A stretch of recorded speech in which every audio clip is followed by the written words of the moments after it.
So previously we were talking about believing, and I said that believing has a lot to do with you being unable to doubt, the inability of conceiving doubt. It's easy to think, how do you mean? Is doubt not necessarily a proof that probably belief was not properly seated, for lack of better choice of words?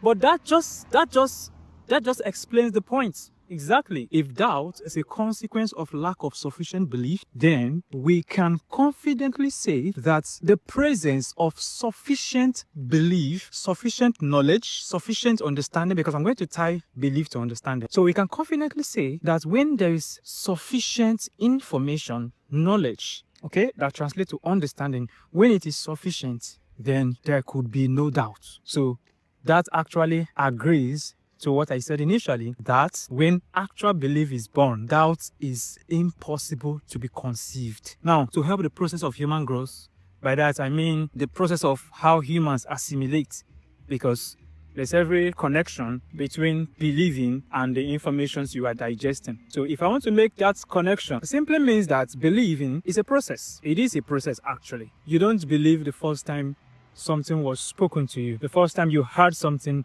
that is not the first time you actually believed. You heard something the first time, and it's a seed was sown in your heart. No matter what it is we're talking about here now, a seed was sown in your heart. Then that seed went through several processes. It was watered, it was manured or fertilized, and then with time it began to bring forth fruits, or it began to grow and sprout and do all of that. Oh, now we get to fruit. I think fruit is a very comes at a much more later time in the period of growth. So this buttresses my point that belief is a process. You don't believe the first time you had something. Like I said, for lack of better words, we just call all of them belief. Actually, we're not supposed to call it belief. We're supposed to have a title for it. When the gestation period is now over and there are now fruits, we can now say this is belief. By fruit, I don't mean result necessarily in this context now.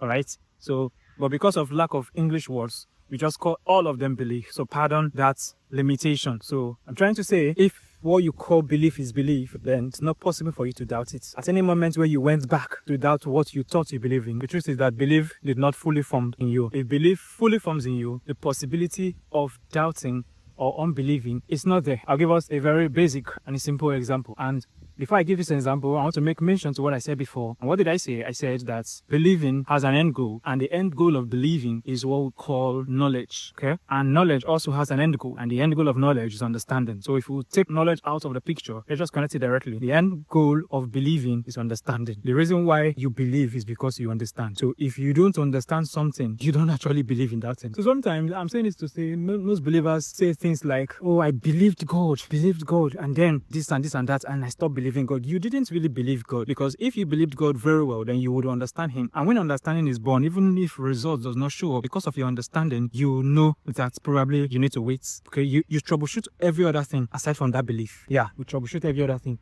aside from the belief. For instance, if a parent gives birth to a male child, they are not in doubt if the child is a boy. But then, probably in the process of growth of the child might show certain symptoms that make them feel this is a boy. So we're not supposed to be seeing these symptoms. So what they will do when they see those symptoms that do not align with the sex of the child is to troubleshoot every other thing, but they don't troubleshoot the knowledge that the child is a male. We'll probably pick it up from here next time.